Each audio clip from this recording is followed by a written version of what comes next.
Hello friends, मैं गौरव सक्सेना एक बार फिर आप लोगों के सामने हाजिर हुआ हूँ एक न्यूमेरिकल लेके, जो कि बेस्ड है किरचॉफ वोल्टेज लॉ के प्रिंसिपल पे। देखिए दोस्तों, यहाँ आपको एक लूप दिखाई दे रहा है जिसके अंदर दो वोल्टेज सोर्स लगे हुए हैं जिनकी वैल्यू 2 वोल्ट और 6 वोल्ट दी हुई है। 100 ओम 100 ओम का रेजिस्टेंस भी कनेक्ट है और साथ में एक डिपेंडेंट सोर्स कनेक्ट है जो कि 500 आई नॉट वैल्यू का है। अगर इस तरीके का क्वेश्चन आपको कहीं पेपर में मिलता है और क्वेश्चन केवीएल के ऊपर डिपेंड करता है, यानी कि आपको वो क्वेश्चन केवीएल से ही सॉल्व करना है, तो आप किस तरीके से इस क्वेश्चन को सॉल्व करेंगे।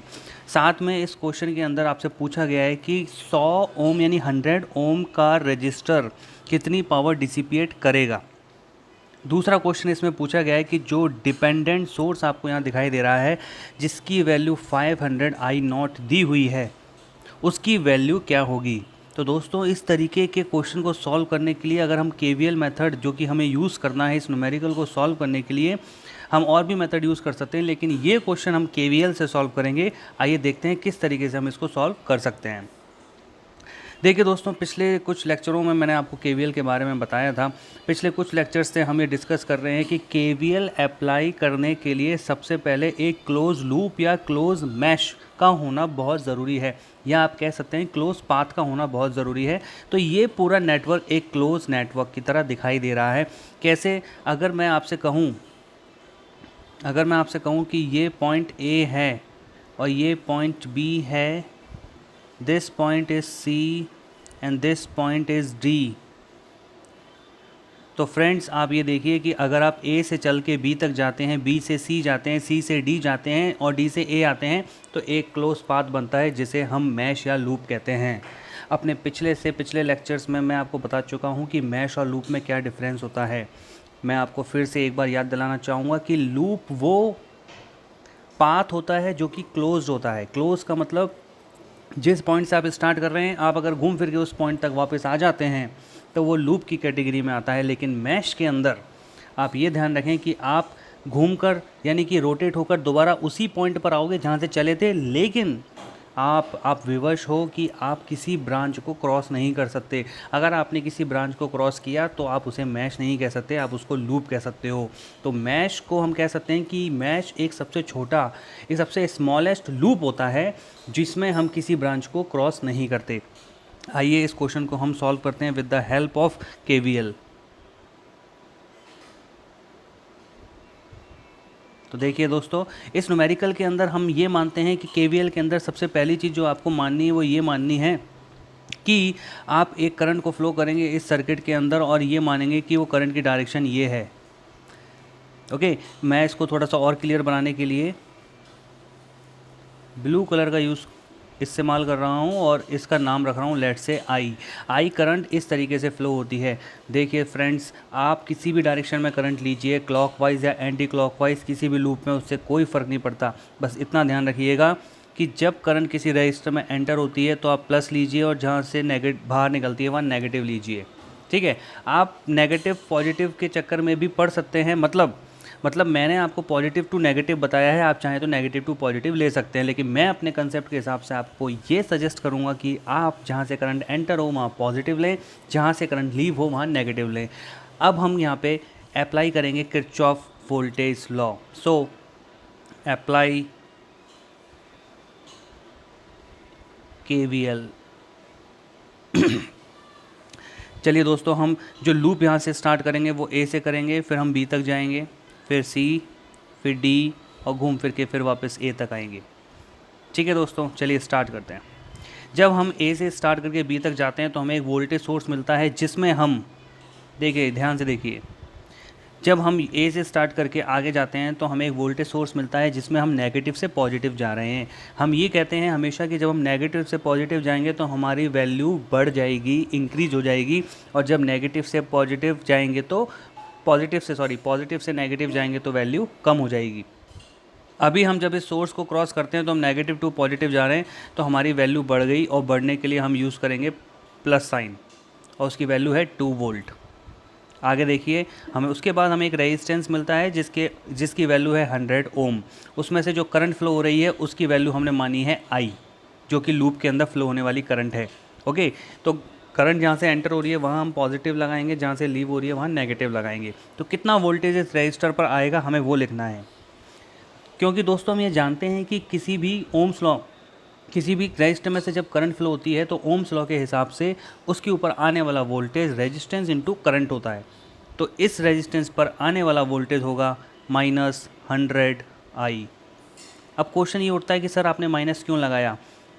मैंने आपको पहले बताया है कि जब हम पॉजिटिव से नेगेटिव जाएंगे तो नेगेटिव लेंगे, और नेगेटिव टू पॉजिटिव जाएंगे तो पॉजिटिव लेंगे।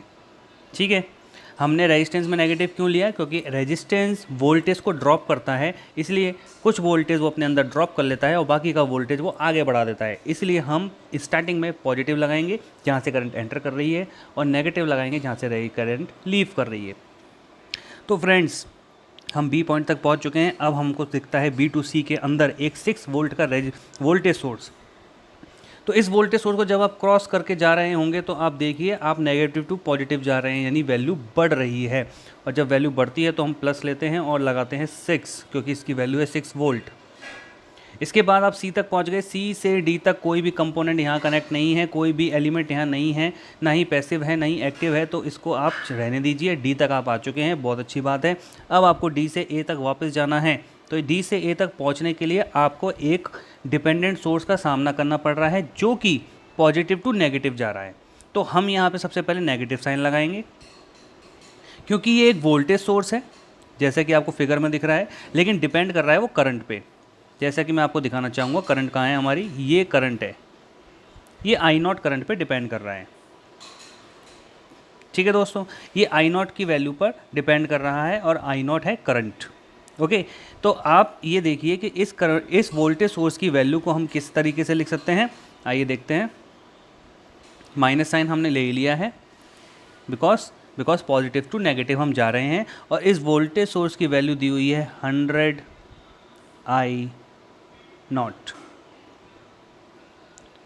जब ये लूप पूरा कंप्लीट हो जाएगा, देखिए जैसे ही आपने 500 इज़ द वैल्यू, तो 500 हमने लिखी है, कोई दिक्कत नहीं है।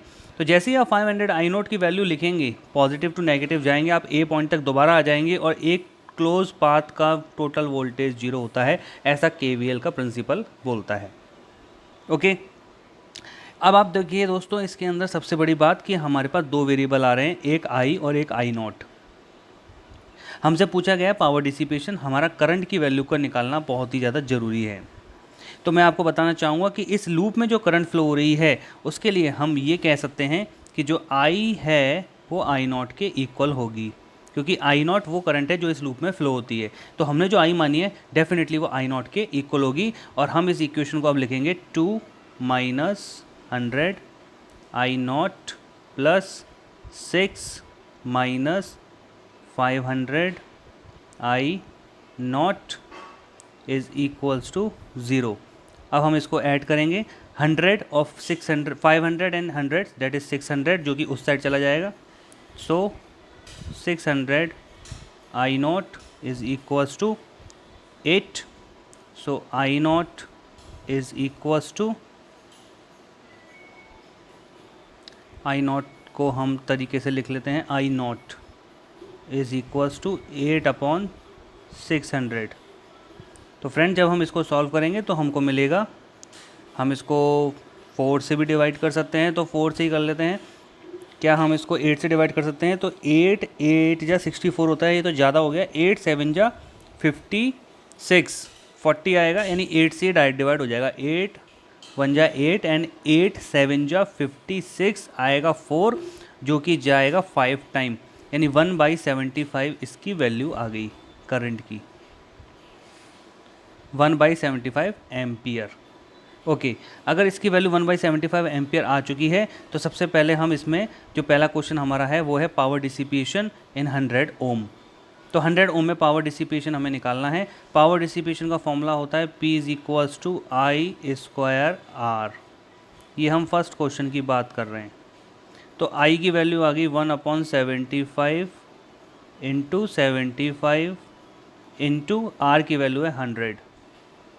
तो फ्रेंड, इसको हम सॉल्व कर लेते हैं। जब हम इसको सॉल्व करेंगे तो हमें क्या मिलेगा, 75 इंटू 75 हम करके देखते हैं, देखिए कितना आता है।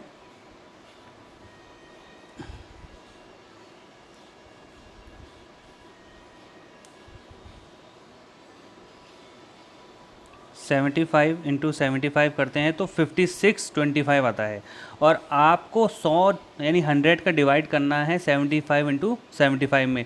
तो फ्रेंड्स आप इसको डायरेक्ट ऐसे लिखिए 100 divided by 75 into 75 and bracket close. तो आपकी जो वैल्यू आ रही है that will B 0.018, you can say 0.018। तो आप यहाँ पर पावर के अंदर लिख सकते हैं that will be power is 0.018 watt, that is the value of power. तो ये पावर की वैल्यू जब हमारी कैलकुलेट हो जाएगी तो हमको निकालना है इस डिपेंडेंट सोर्स की वैल्यू, जैसे कि क्वेश्चन में पूछा गया है। डिपेंडेंट सोर्स की वैल्यू अगर हम निकालते हैं तो हम जानते हैं डिपेंडेंट सोर्स की वैल्यू है 500 आई नॉट।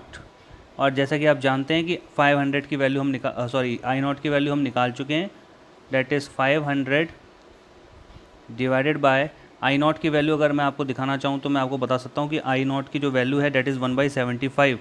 तो आप यहाँ पे 75 से डिवाइड कर सकते हैं इसको।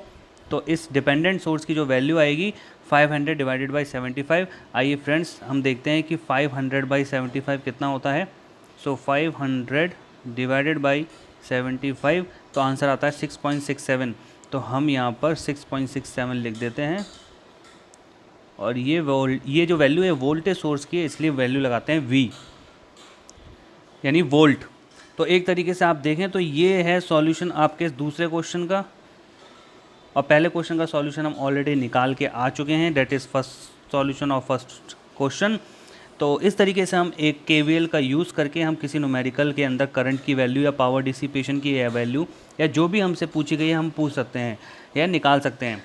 तो आपको अगर ये वीडियो अच्छा लगा हो तो प्लीज़ लाइक करिए, सब्सक्राइब कीजिए और अपनी नॉलेज को बढ़ाइए। हम इस तरीके के न्यूमेरिकल्स और लेके आते रहेंगे जो कि कॉम्पिटिटिव एग्जाम में या क्वेश्चन पेपर के अंदर आते रहते हैं। लाइक और सब्सक्राइब करना ना भूलें। Thank you so much.